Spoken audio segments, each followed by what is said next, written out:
Mesdames, Messieurs, chers amis, grande joie de vous retrouver ce matin. Je vous souhaite à toutes et à tous la bienvenue dans ce salon Foch du Cercle Interallié. Bienvenue aussi à vous tous qui participez à cette conférence en web. Je suis très heureux de vous accueillir au nom de la SICAV Procléro, du groupe Mandarine Gestion Mescar qui gère la SICAV Procléro. Avant de lancer cette conférence de rentrée, je voudrais vous partager quelques nouvelles rapides au sujet de la SICAV Procléro. Vous allez recevoir prochainement la deuxième newsletter, c'est déjà fait, vous l'avez déjà reçu alors, la deuxième newsletter de Procléro. Je vous invite à la lire, elle vous permettra d'obtenir de nombreuses informations sur Procléro, sur ses investissements, en particulier sur ses investissements dans l'économie sociale et solidaire, sur sa gestion éthique éclairée par la doctrine sociale de l'Église, et bien sûr sur sa performance aussi. Je la signale au passage, depuis le début de l'année, Procléro fait 4,17% de performance. Ça me permet au passage de remercier l'équipe de Mandarine Gestion qui gère Procléro. Je remercie aussi l'équipe des analystes ISR et DSE, Doctrine sociale de l'Église, pour tout le travail de recherche et d'analyse que cette équipe effectue. Je signale en particulier qu'elle travaille actuellement, quelque chose de très intéressant, à l'élaboration d'un rapport d'impact, ou plus précisément, selon notre vocabulaire interne, rapport de fécondité, selon la perspective de la doctrine sociale de l'Église. Donc, je vous invite vraiment à lire cette newsletter qui vous donne beaucoup d'autres informations, et je vous encourage aussi à la diffuser autour de vous. Autre nouvelle, cette fois du côté de la communauté Saint-Martin, il faut que je vous en donne, puisque Procléro est un fonds de partage au profit de la formation des CMS de la communauté Saint-Martin. Si je prends chaque bout de la chaîne, en juin dernier, nous avons eu la joie d'ordonner 10 nouveaux prêtres et 13 nouveaux diacres en vue du sacerdoce. Au 1er septembre, nous avons pu ouvrir ainsi 4 nouvelles communautés, 3 en France et une à l'étranger, une à Alès dans le diocèse de Nîmes, une autre à Lectoure, Florence, dans la campagne du Gers, dans le diocèse d'Auch, et puis une troisième en France, la Côte-Fleurie, dans le diocèse de Bayeux-Lisieux, c'est-à-dire les villes de Honfleur, Trouville, Deauville, Pont-l'Évêque. Et puis la quatrième, c'est à l'étranger, c'est en Autriche, dans le diocèse de Salzbourg. Et si je prends maintenant l'autre bout de la chaîne, eh bien, il y a une semaine, nous avons eu la joie d'accueillir 16 nouveaux propédeutiques pour cette rentrée scolaire. Donc en tout, ça fait à peu près 120 séminaristes en formation en vue du sacerdoce. Évidemment, de quoi rendre infiniment grâce et de remercier en particulier tous nos souscripteurs de Procléro qui, par leur investissement, permettent de financer la formation complète chaque année pour l'instant, de 25 séminaristes. Donc c'est magnifique. Évidemment, vous le savez, plus Procléro augmente en encours. Actuellement, il est à 72 millions d'euros. Puis, il peut financer la formation de séminaristes. Donc, n'hésitez pas à investir et à en parler autour de vous. J'en viens maintenant à notre intervenant de ce jour. Beaucoup d'entre vous le connaissent déjà, car il a déjà pris la parole à cette tribune. Je suis heureux d'accueillir Don Jean-Rémy Lanavert, prêtre de la communauté Saint-Martin. Don Jean-Rémy est un philosophe et un théologien. Il est docteur en philosophie. Il a aussi passé une licence canonique en théologie. D'ailleurs, pour ceux que ça intéresse, vous pouvez lire sa thèse sur la loi naturelle chez saint Thomas d'Aquin. Courage, il n'y a pas d'image. Mais c'est très intéressant. Et ça fait de Don Jean-Rémy un spécialiste de cette question aujourd'hui. Don Jean-Rémy est depuis la rentrée, donc il y a quelques jours, le directeur de l'École supérieure de théologie de la communauté Saint-Martin.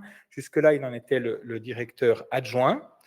Et il est membre aussi de l'équipe des formateurs à la maison de formation à Évron, cette équipe qui est chargée de la formation et du suivi quotidien des séminaristes. Don Jean-Rémy publie aussi régulièrement des articles scientifiques, donne des cours, bien sûr à Évron, mais aussi dans d'autres établissements universitaires, participe à des colloques, etc. Donc, grosse activité intellectuelle.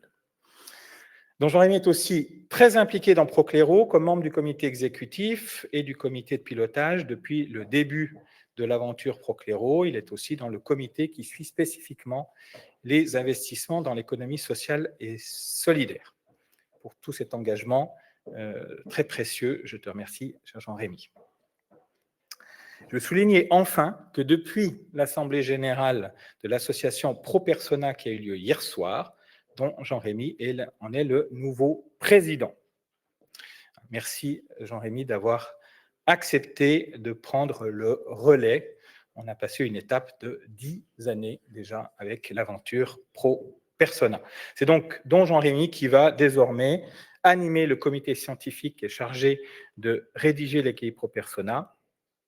Je souligne en particulier la sortie prochaine du 100e cahier Pro-Persona, qui sera un cahier prospectif tourné vers l'avenir et qui s'intitulera « Quel développement nouveau pour la doctrine sociale de l'Église ?» Sur quel sujet aujourd'hui la doctrine sociale de l'Église doit travailler, quel sujet elle doit approfondir, sur lequel il s'agit d'écrire. Et puis le grand projet de l'année 2026 pour Pro-Persona, ce sera la publication de l'intégralité des 100 cahiers aux éditions du CERF. Nous avons encore besoin pour ce projet-là d'un petit coup de main financier pour pouvoir financer l'édition de ce livre. Donc, merci de ce que vous pourrez faire. Venons-en maintenant à l'intervention de ce jour.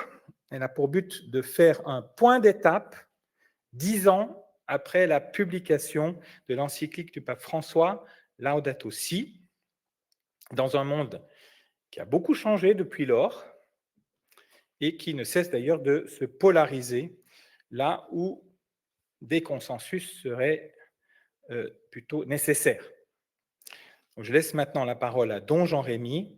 10 ans après Laudato Si, la gravité du diagnostic de la crise écologique empêche-t-elle d'espérer et d'agir? Don Jean-Rémy, à toi la parole.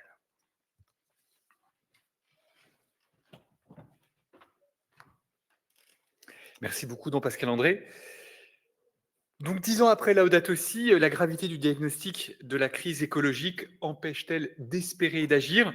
Alors, pourquoi cette conférence Procléro de rentrée avoir choisi un tel thème et pourquoi se poser cette question? Le 24 mai dernier, la lettre encyclique du pape François Laudato Si, qui était en date du 24 mai 2015, fêtait par conséquent les 10 ans de sa publication. De nombreuses initiatives ont eu lieu pour commémorer cet anniversaire ou vont avoir lieu. Je pense notamment à un rassemblement qui se tiendra en novembre prochain au centre spirituel jésuite du Châtelard, près de Lyon. Et le décès du pape François, le 21 avril dernier, a renforcé la prise de conscience de l'importance qu'il pouvait y avoir à marquer cet anniversaire. Et c'est la raison pour laquelle nous sommes dit que ça pouvait être une contribution des conférences Procléro à cela. Certes, dans l'Église catholique, on ne passe pas son temps à commémorer tous les anniversaires de toutes les encycliques, car ce serait légèrement chronophage et assurément autoréférentiel, mais cela a un sens de le faire en certaines circonstances et pour des raisons précises, et en l'occurrence qui tiennent à la notoriété exceptionnelle pour une encyclique rencontrée par Laudato Si. Alors que les encycliques sont d'ordinaire des textes qui restent malheureusement confidentiels, même à l'intérieur de l'Église catholique, et c'est à peine une exagération, eh bien l'encyclique Laudato Si, quant à elle, aura fait date. Alors cela ne tient pas seulement, et peut-être même pas principalement à son auteur, le pape François, car la dernière lettre encyclique de ce dernier, publiée le 24 octobre 2024, Dilexit Nos, est passée quasiment inaperçue. Il faut dire que le sujet, qui en était l'amour divin, l'amour humain et divin de Jésus-Christ, est à usage interne, si je puis dire, portant sur une spiritualité particulière, à l'intérieur de l'éventail des différentes spiritualités présentes dans l'Église catholique, alors que le thème de l'encyclique Laudato Si concerne tout le monde. Raison pour laquelle le pape François se plaçait dans le sillage du pape Jean XXIII en s'adressant à tous, qu'ils soient chrétiens ou non. Et je cite ici un extrait du 3e paragraphe de Laudato Si. Il y a plus de 50 ans, quand le monde vacillait au bord d'une crise nucléaire, le pape Saint Jean XXIII a écrit une encyclique dans laquelle il ne se contentait pas de rejeter une guerre, mais a voulu transmettre une proposition de paix. Il a adressé son message Pacem in Terris aux fidèles de l'univers tout entier, mais il ajoutait ainsi qu'à tous les hommes de bonne volonté. À présent, face à la détérioration globale de l'environnement, je voudrais m'adresser à chaque personne qui habite cette planète. Dans mon exhortation Evangelii Gaudium, qui était le texte programmatique du pontificat du pape François, j'ai écrit aux membres de l'Église, dans la présente encyclique, je me propose spécialement d'entrer en dialogue avec tous au sujet de notre maison commune. Fin de citation. L'écho rencontré par Laudato Si s'explique donc probablement par une conjonction de facteurs, un pape charismatique, un sujet d'intérêt général, un agenda aussi. La COP 21 se tenait à Paris en novembre et en décembre 2015, et donc l'encyclique avait précédé cet événement, et aussi une écriture incisive et une parole forte. La force de cette parole, notamment, bien sûr, mais pas exclusivement, venait de la teneur du diagnostic porté sur la situation environnementale présente. On a peut-être en mémoire, pour celles et ceux qui auraient lu ou relu l'encyclique, que tout le chapitre 1, intitulé Ce qui se passe dans notre maison, consiste en un diagnostic passablement sombre de la crise écologique actuelle. Le pape François présente l'objet de ce chapitre inaugural de la manière suivante. Je présenterai un bref aperçu des différents aspects de la crise écologique actuelle en vue de prendre en considération les meilleurs résultats de la recherche scientifique disponible aujourd'hui, d'en faire voir la profondeur et de donner une base concrète au parcours éthique et spirituel qui suit dans les chapitres suivants de l'encyclique. Fin de citation. Or, cet aperçu est un aperçu au terme duquel le lecteur est manifestement appelé à saisir que la situation est grave. Une question ne manque donc pas de se poser, et c'est celle dont nous avons estimé qu'elle méritait de faire l'objet de cette conférence, car elle nous traverse tous, plus ou moins. Un tel diagnostic ne serait-il pas de nature à susciter désespoir et démotivation?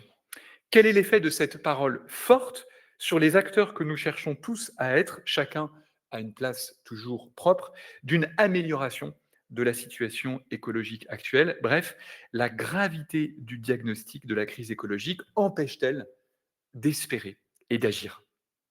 Ce serait un comble en une année jubilaire que le pape François a souhaité sous le signe de l'espérance, si effectivement la conclusion qu'on tirait de la lecture de ce chapitre premier de la Haute Associe serait que nous serions empêchés d'espérer et d'agir. On sait que l'année 2025 est dans l'Église catholique une année de jubilé dont le thème est précisément l'espérance. Or, dans le texte programmatique de cette année de l'espérance, le pape François écrivait, je cite, « L'imprévisibilité de l'avenir suscite des sentiments parfois contradictoires, de la confiance à la peur, de la sérénité au découragement, de la certitude au doute. Nous rencontrons souvent des personnes découragées, qui regardent l'avenir avec scepticisme et pessimisme, comme si rien ne pouvait leur apporter le bonheur. Puisse le jubilé être pour chacun l'occasion de ranimer l'espérance. » Alors, pour essayer d'apporter des éléments de réponse à cette question, je procéderai en 3 temps. D'abord, je vous propose de retrouver les mots avec lesquels l'encyclique analyse la situation contemporaine, en me servant aussi d'un autre texte du pape François, de la lettre apostolique Laudate Deum, parue en 2023, le 4 octobre, jour de la fête de Saint François d'Assise, saint patron de l'écologie, et qui se veut explicitement un prolongement de Laudato Si. Ensuite, il peut être éclairant, du moins c'est le pari que je fais, dans le contexte environnemental actuel, de prendre en considération une triade que j'estime toxique, qui est celle de l'éco-anxiété, de l'inertie et de l'urgence. Et dans un troisième et dernier moment, je tenterai de faire voir que la ressource de cette parole, qui est celle de la doctrine sociale de l'Église, consiste à substituer à cette triade toxique un autre trio qui me semble plus porteur, qui est celui du bien, du difficile et du possible. Premier moment donc, les termes du constat. Comment le diagnostic sur la situation écologique actuelle est-il porté? En quels termes est-il formulé dans Laudato Si? On se souvient peut-être que dans ce premier chapitre de l'encyclique, où se concentre la partie de l'analyse de l'existant, le pape François passe en revue tous les domaines qui occupent aujourd'hui la sensibilité écologique, dans l'ordre suivi par l'exposition du texte: la pollution, les déchets, la culture du déchet, comme il l'appelait, le changement climatique, la question de l'eau, la perte de biodiversité, la qualité de vie, surtout dans les milieux urbains, le lien entre pauvreté et surexposition aux atteintes, aux dommages portés à l'environnement. Or, le regard d'ensemble porté sur tous ces domaines est un regard sans concession. Le tour d'horizon des différents sujets abordés et listés, comme nous venons de faire à l'instant, était en effet introduit de la manière suivante. Faisons un tour certainement incomplet de ces questions qui aujourd'hui suscitent notre inquiétude et que nous ne pouvons plus mettre sous le tapis. L'objectif n'est pas de recueillir des informations ni de satisfaire notre curiosité, mais de prendre une douloureuse conscience, d'oser transformer en souffrance personnelle ce qui se passe dans le monde. Oser transformer en souffrance personnelle ce qui se passe dans le monde. Fin de citation. Le tableau est donc sombre. Les mots qui reviennent souvent sont ceux de préoccupation, d'inquiétude, de souci. On trouve à la fin de ce premier chapitre le résumé suivant de la situation actuelle. Je cite: « Il suffit de regarder la réalité avec sincérité pour constater qu'il y a une grande détérioration de notre maison commune. » Fin de citation. Un pas est franchi quand l'encyclique, précisément à propos de cette détérioration, évoque un stade de cette dernière qui fasse atteindre un point critique. Toujours à la fin de ce premier chapitre, le pape François emploie l'expression de point de rupture. Je cite: « Des symptômes d'un point de rupture semblent s'observer à cause de la rapidité des changements et de la dégradation qui se manifestent tant dans des catastrophes naturelles régionales que dans des crises sociales ou même financières, étant donné que les problèmes du monde ne peuvent pas être analysés ni s'expliquer de façon isolée. » Fin de citation. Dans la lettre apostolique Laudate Deum, donc du 4 octobre 2023, le pape François a repris cette expression de point de rupture en écrivant ceci: « 8 années se sont écoulées depuis que j'ai publié la lettre encyclique Laudato Si, voulant partager avec vous, frères et sœurs de notre planète éprouvée, mes profondes préoccupations concernant la sauvegarde de la maison commune. Mais je me rends compte au fil du temps que nos réactions sont insuffisantes alors que le monde qui nous accueille s'effrite et s'approche peut-être d'un point de rupture. Quoi qu'il en soit de cette éventualité, il ne fait aucun doute que l'impact du changement climatique sera de plus en plus préjudiciable à la vie et aux familles de nombreuses personnes. » Fin de citation. A-t-on affaire, pour autant, à un diagnostic catastrophiste? Dans Laudate Deum, le pape François écrivait ceci: « Certains diagnostics apocalyptiques semblent souvent peu rationnels ou insuffisamment fondés. » Mais ce qui est certain aussi est que dans Laudato Si, il n'hésitait pas à affirmer ceci: les prévisions catastrophistes ne peuvent plus être considérées avec mépris ni ironie. Nous pourrions laisser trop de décombres, de déserts et de saleté aux prochaines générations.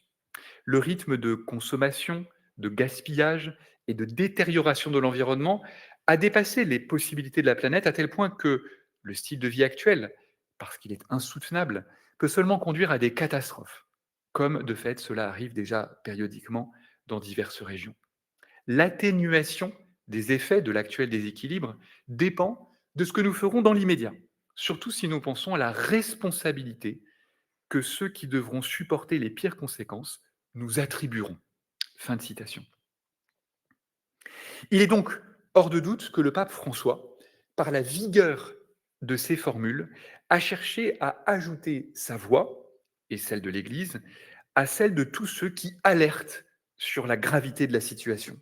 Ce qui lui fait écrire: une écologie superficielle ou apparente se développe qui consolide un certain assoupissement et une joyeuse irresponsabilité. Comme cela arrive ordinairement aux époques de crise profonde qui requièrent des décisions courageuses, nous sommes tentés de penser que ce qui est en train de se passer n'est pas certain. Si nous regardons les choses en surface, au-delà de quelques signes visibles de pollution et de dégradation, il semble qu'elle ne soit pas si grave et que la planète pourrait subsister longtemps dans les conditions actuelles. Ce comportement évasif nous permet de continuer à maintenir nos styles de vie, de production et de consommation. C'est la manière dont l'être humain s'arrange pour alimenter tous les vices autodestructeurs en essayant de ne pas les voir, en luttant pour ne pas les reconnaître, en retardant les décisions importantes, en agissant comme si de rien n'était. Fin de citation.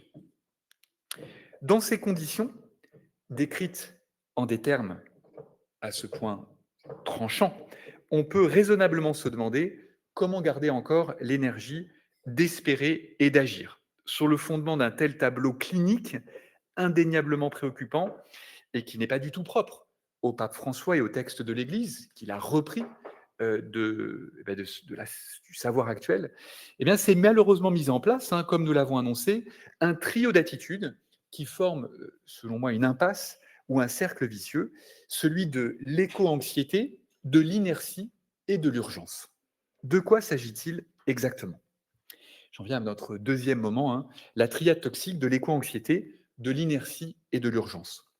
Ici, je n'entends pas tant faire référence à des éléments que l'on trouverait dans l'encyclique Laudato Si, mais à des traits de mentalité qui sont, me semble-t-il, prégnants dans la culture contemporaine, qui s'alimentent réciproquement, qui prennent racine dans la gravité du diagnostic sur la situation écologique actuelle et qui constituent à mes yeux une impasse.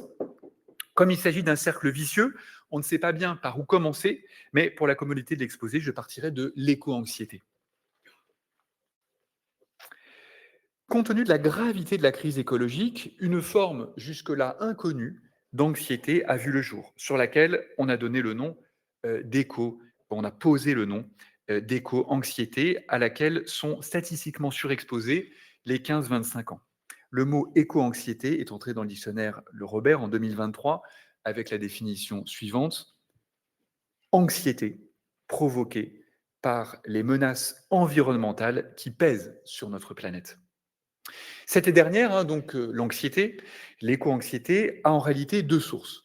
D'abord, l'état de la planète, et ensuite l'inaction, ce qui est perçu comme une inaction en matière environnementale.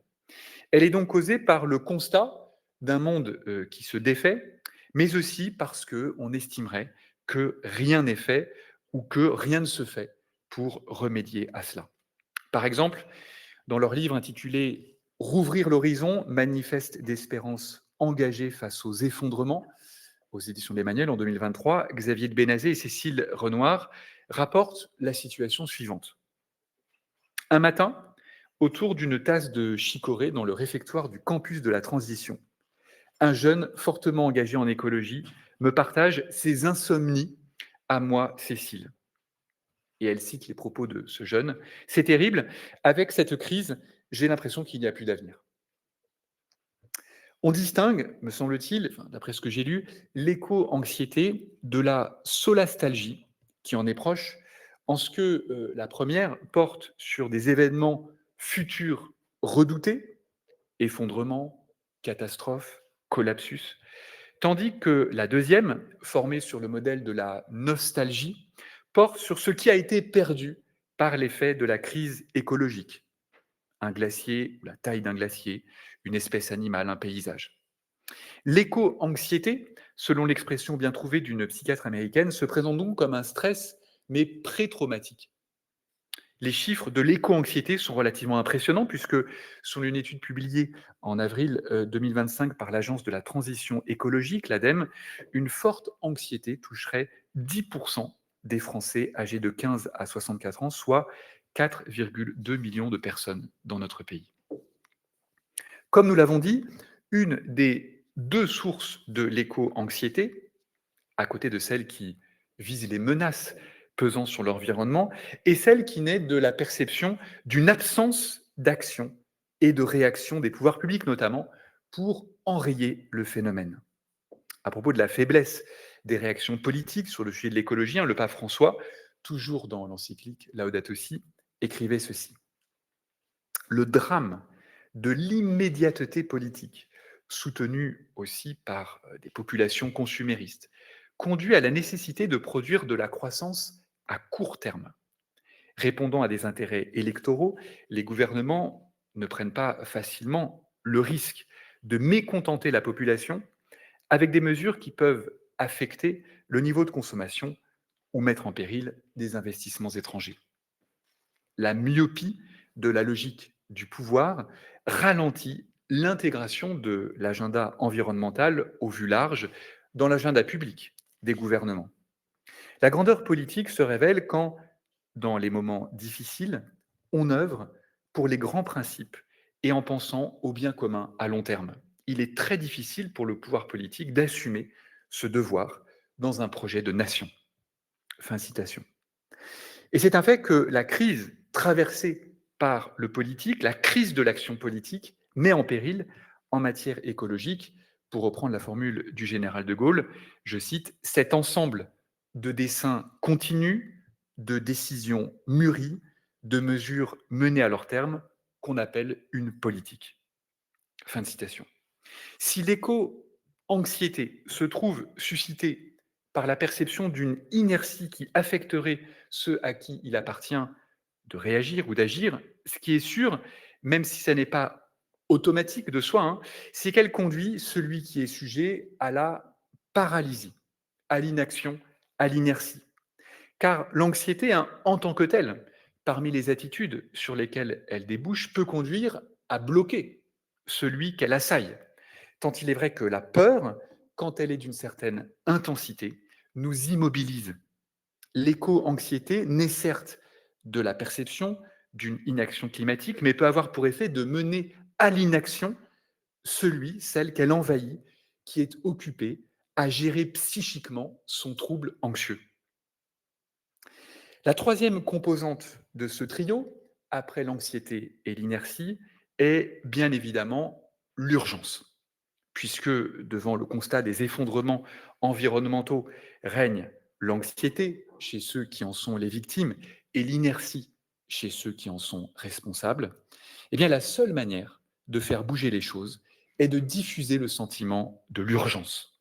Dans la conscience contemporaine, sur les sujets écologiques, il nous est devenu tout à fait normal d'appréhender la situation à l'aide de cette catégorie de l'urgence, qui paraît la seule à être de nature à déclencher ces réactions, ces actions, qui permettraient d'enrayer la catastrophe en cours ou à venir. Une fois cette configuration à trois termes rappelée, et qui me paraît restituer l'atmosphère dans laquelle nous évoluons, il est sans doute salutaire de porter un regard critique sur cette triade qui, en tant que telle, mène à l'impasse.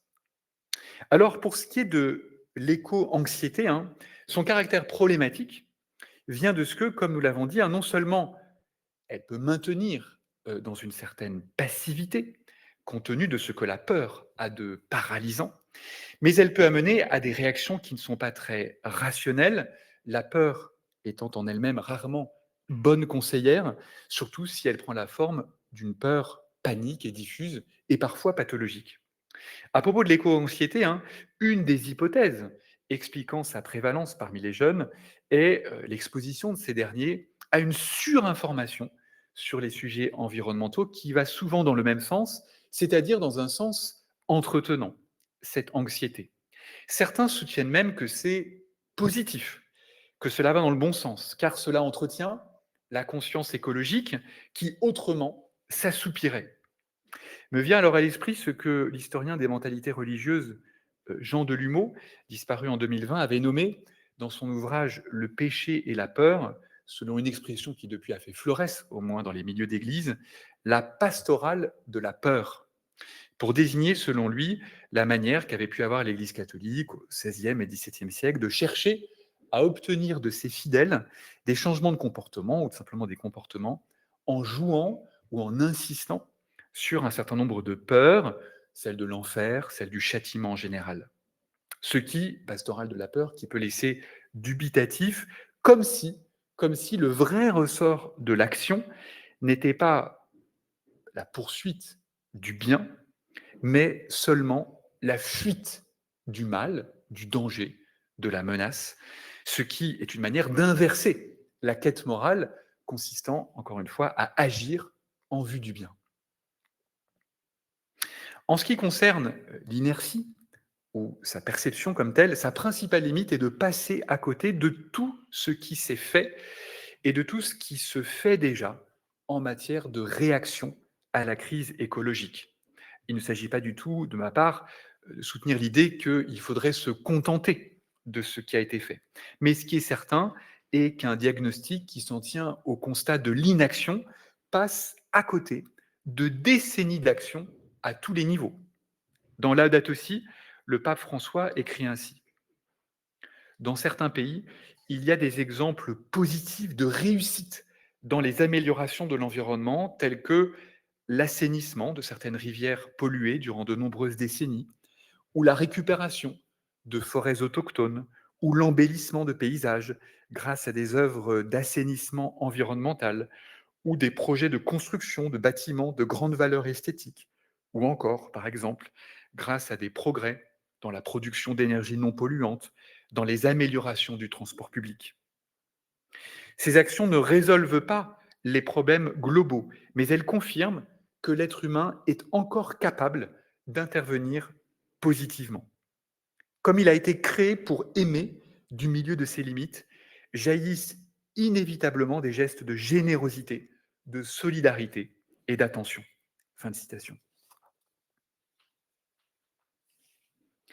Enfin, pour ce qui est de l'urgence, quel problème cette notion soulève-t-elle? Ils sont de plusieurs types, mais le principal problème, à mes yeux, est le suivant.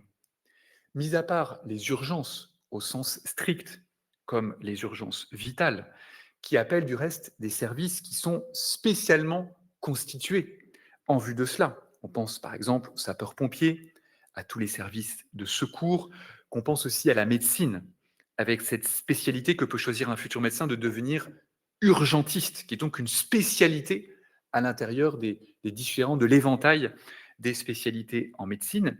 Il est compliqué d'affirmer, mis à part tous ces cas, qu'une urgence est objective au sens d'incontestable, d'indiscutable et d'évident.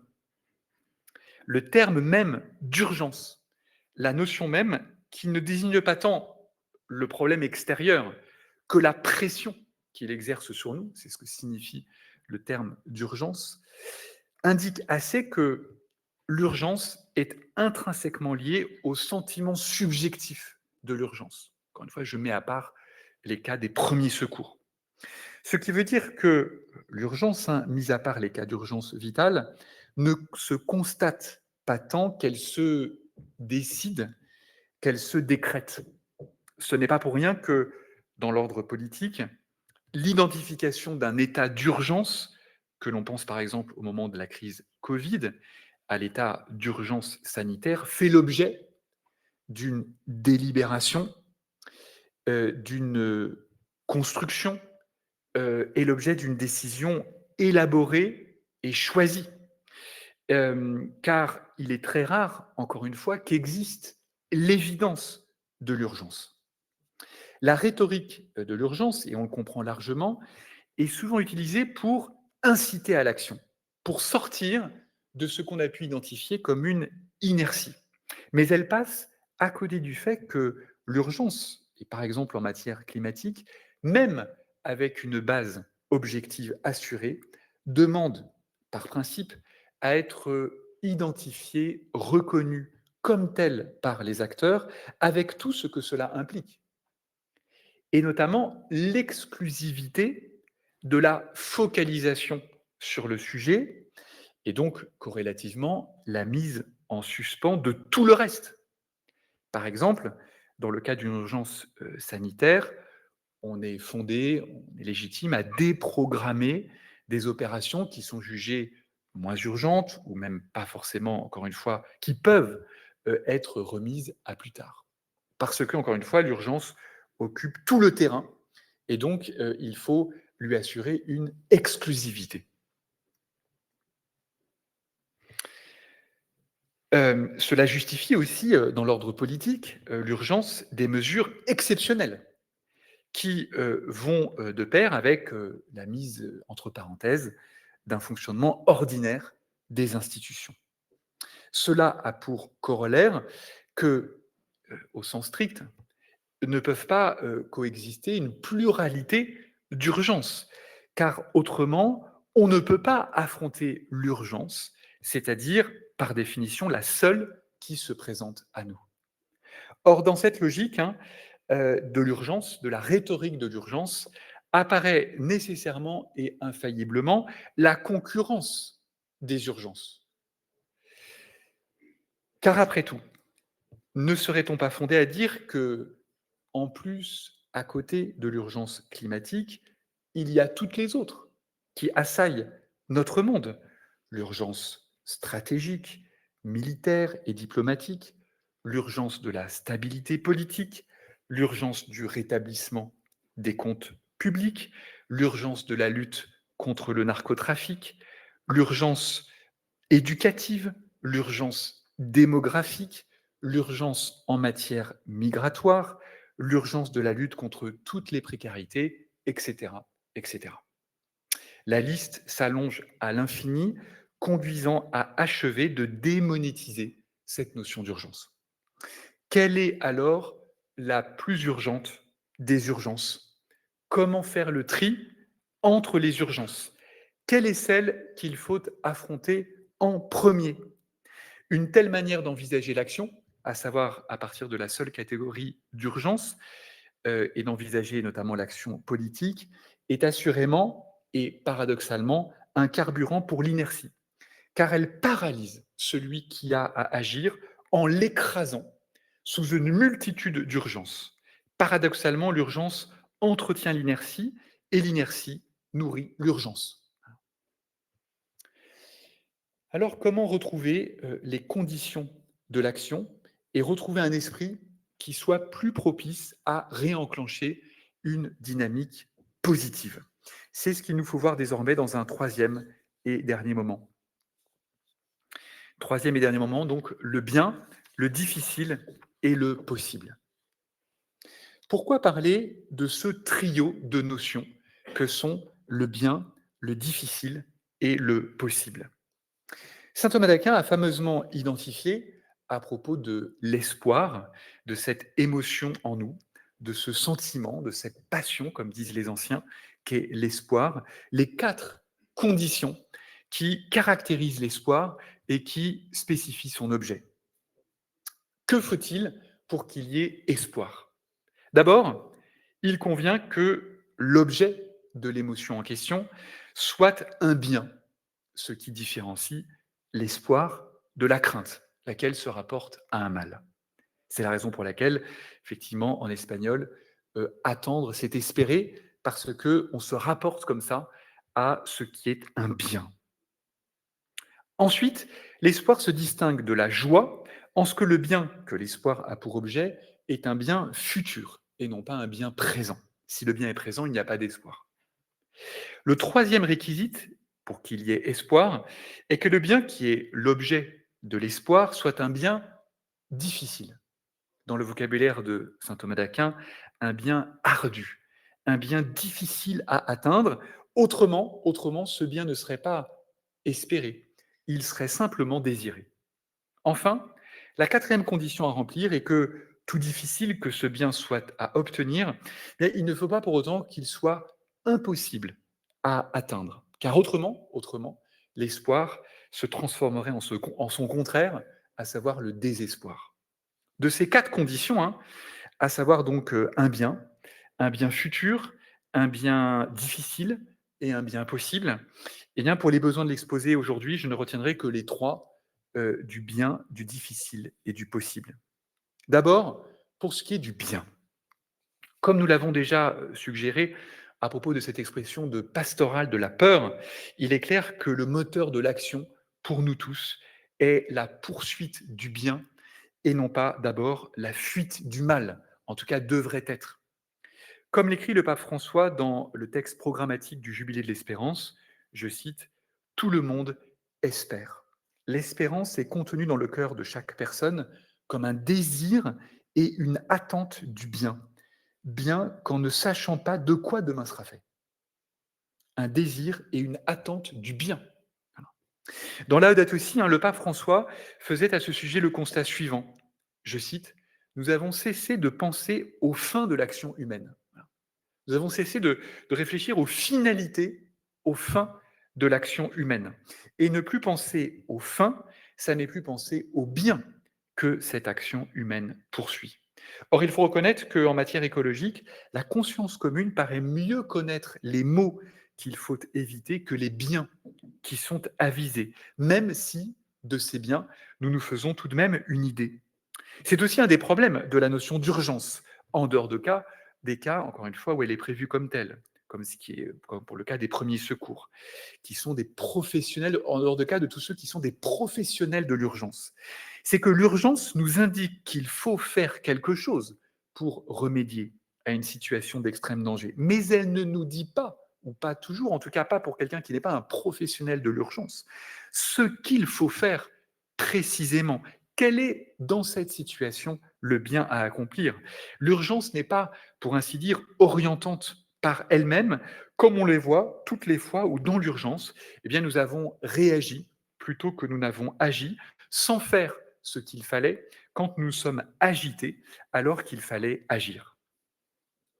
Si le bien consiste notamment à s'orienter vers une transition écologique, force est de reconnaître que cette finalité-là n'est pas si facile à identifier, sans parler des moyens pour atteindre cette finalité. Dans le cahier Pro Persona qui vient de paraître, je prie de bien vouloir excuser cette page de publicité et aussi cette autoréférence, et qui porte précisément sur la transition écologique, on peut trouver du reste cette idée qu'une transition implique idéalement une certaine trajectoire qui relie un point de départ et un point d'arrivée, tous deux bien identifiés, et que en cela, une transition se distingue d'une révolution ou d'un changement complet de société. Or, dans le cas de la transition écologique, il y a une double difficulté.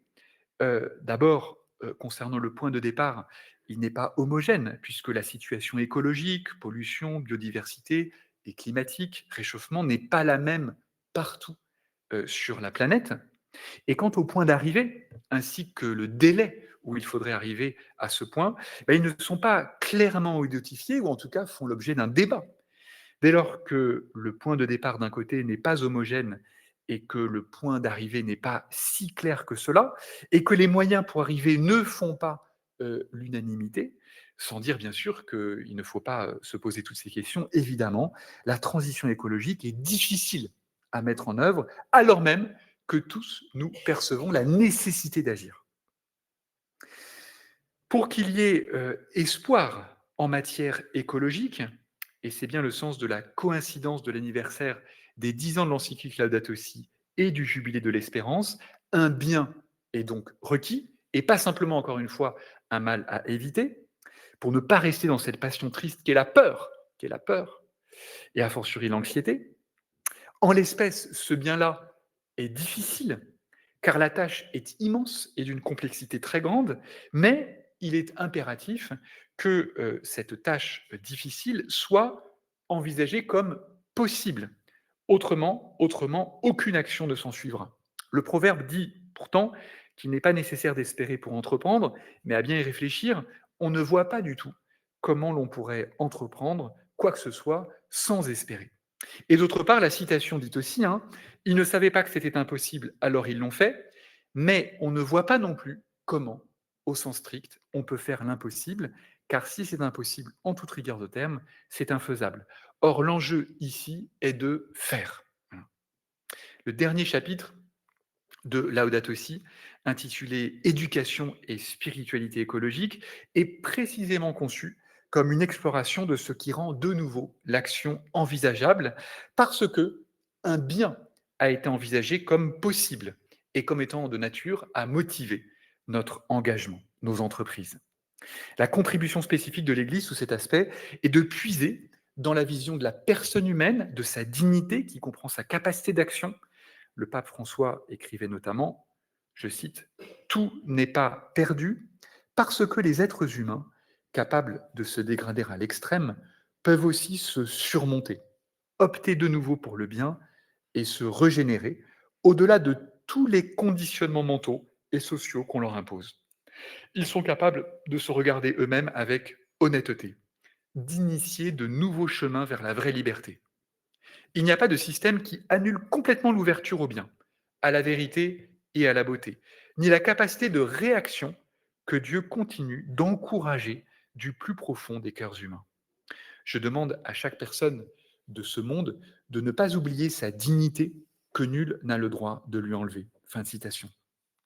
Et encore, hein, à propos de toutes ces actions que l'on peut mener en faveur de l'environnement, je cite, « Il ne faut pas penser que ces efforts ne vont pas changer le monde. Ces actions répandent dans la société un bien qui produit toujours des fruits au-delà de ce que l'on peut constater, parce qu'elles suscitent sur cette terre un bien qui tend à se répandre toujours, parfois de façon invisible. En outre, le développement de ces comportements nous redonne le sentiment de notre propre dignité. Il nous porte à une plus grande profondeur de vie. Il nous permet de faire l'expérience du fait qu'il vaut la peine de passer en ce monde. » Fin de citation. C'est donc la combinaison du bien, d'un bien perçu comme difficile sans être pour autant impossible à atteindre, qui déclenche l'espoir et donc l'action en faveur du bien commun en matière écologique. En conclusion, dans Laudato Si, au numéro 61, le pape François écrivait ceci. « L'espérance nous invite à reconnaître qu'il y a toujours une voie de sortie, que nous pouvons toujours repréciser le cap, que nous pouvons toujours faire quelque chose pour résoudre les problèmes. Nous pouvons toujours faire quelque chose pour résoudre les problèmes. » Fin de citation. Il serait vraiment à contre-emploi que la parole de l'Église, en l'occurrence celle du pape François dans Laudato Si, mais aussi dans Laudate Deum, qui est une parole, encore une fois, qui est forte et qui porte un constat, qui est un constat empreint d'une gravité certaine, et bien que cette parole entretienne le manque d'espoir, le découragement et l'inaction. Naturellement, hein, comme il l'écrit aussi, hein, sur beaucoup de questions concrètes, en principe, l'Église n'a pas de raison de proposer une parole définitive et elle comprend qu'elle doit écouter puis promouvoir le débat honnête entre scientifiques en respectant la diversité d'opinions. Fin de citation. Ce qui veut dire que l'Église, en matière écologique, comme tout le monde, n'a pas la martingale tant recherchée. Mais sa doctrine sociale sur le sujet qui nous occupe peut contribuer à libérer les mentalités de certaines manières de voir qui nous freinent plus qu'elles nous motivent. Pour laisser au pape François le mot de la fin, et c'est l'avant-dernier paragraphe de l'encyclique, je cite, « Que nos luttes et notre préoccupation pour cette planète ne nous enlèvent pas la joie de l'espérance. » Fin de citation. Et c'est aussi le vœu que je forme pour nous tous en ce début d'année, en ce mois de septembre. Je vous remercie de votre attention.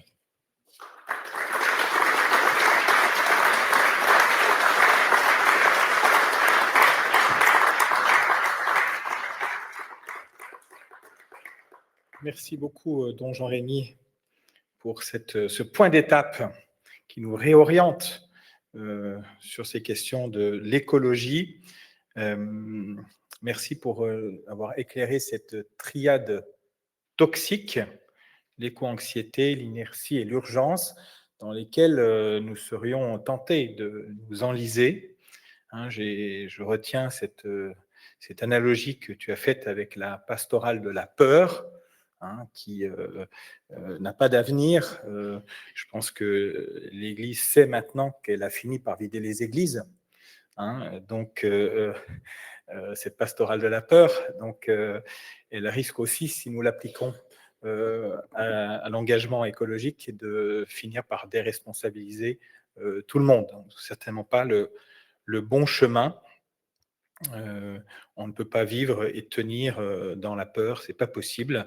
Donc voilà, c'est bien d'identifier cette triade toxique qui, en particulier, c'est vrai, on la voit, l'éco-anxiété chez les jeunes, c'est assez touchant et inquiétant de voir combien les jeunes sont marqués par, peut-être parce qu'aussi, c'est ce monde-là qu'ils connaissent.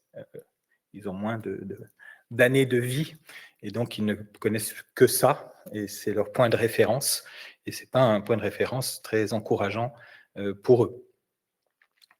Donc après, ça les pousse à beaucoup de fuites de toutes sortes de manières.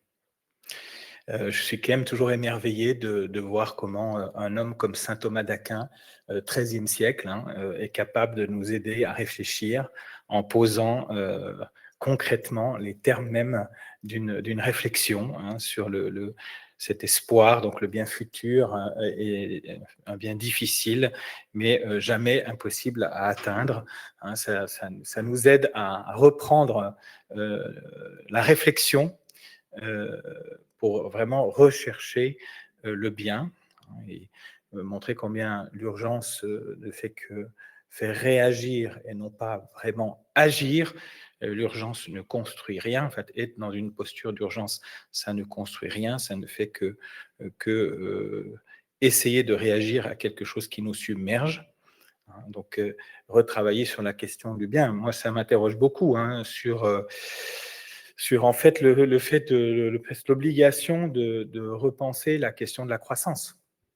En fait, au fond, c'est repenser complètement la question de la croissance qualitative, cette notion, enfin, entre le quantitatif et le qualitatif, il va falloir qu'on arrive à passer à un moment donné un cap.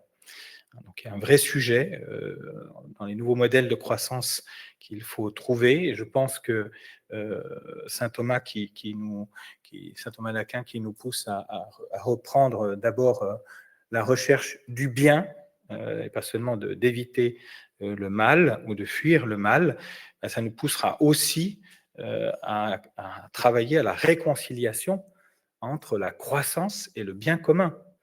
Parce qu'il y a quand même une forme de rupture entre la recherche menée par la croissance, le chemin de la croissance et le chemin du bien commun qui peuvent être des chemins antagonistes hein, et destructeurs. Donc il y a certainement à réconcilier la croissance avec la question du bien commun.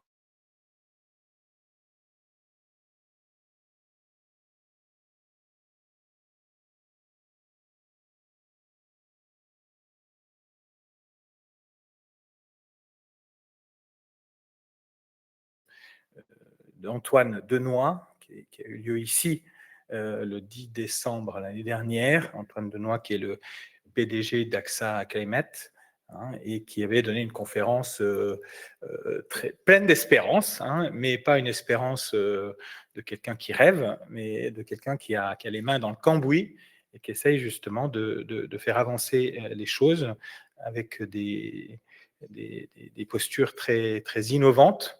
Hein, donc peut-être, outre le fait de pouvoir réécouter la conférence de don Jean-Rémy sur le site proclero.com, vous pouvez aussi trouver sur ce même site la conférence d'Antoine Denoy du 10 décembre 2024. Je trouve que c'est une manière de prolonger ce que nous avons entendu ce matin. On en a écouté ou réécouté la conférence d'Antoine Denoy. Donc elle est facile à trouver hein, sur le site proclero.com.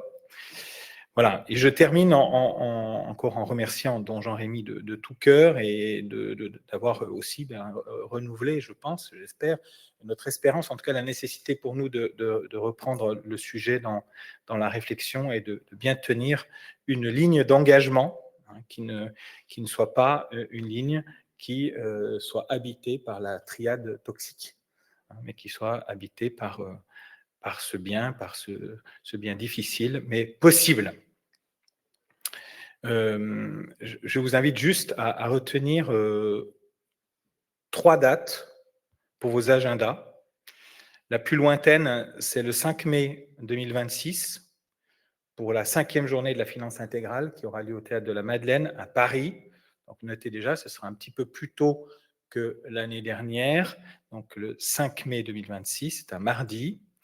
Retenez aussi que le 11 décembre, pardon, c'est un jeudi, le 11 décembre, en début de soirée, il y aura à Paris, on précisera le lieu, une présentation plus détaillée de la SICAV Procléro. Il y a beaucoup de choses qui se passent chez Procléro. Ce sera peut-être l'occasion de vous en parler plus en détail pour ceux qui sont intéressés. Donc ça, ce sera le 11 décembre en début de soirée. Et puis, la prochaine conférence Procléro, qui aura lieu le mardi 9 décembre, ici même, où nous accueillerons Olivier Chevreau. Olivier Chevreau est un associé d'EY, qui est un ancien directeur financier et directeur RSE d'un grand groupe. Olivier est quelqu'un qui réfléchit beaucoup, avec beaucoup d'intelligence, qui essaye justement, parce qu'il est habité par aussi ces questions environnementales en particulier, mais parce qu'il est pétri de la doctrine sociale de l'Église, il s'inspire de cette doctrine sociale de l'Église et il met en place, dans le cadre de son activité professionnelle, des modèles innovants. Et donc, le thème de sa conférence sera « La doctrine sociale de l'Église est inspirante. Quels modèles innovants peuvent être mis en place dans l'entreprise pour articuler durablement et concrètement performance financière et RSE, doctrine sociale de l'Église ?»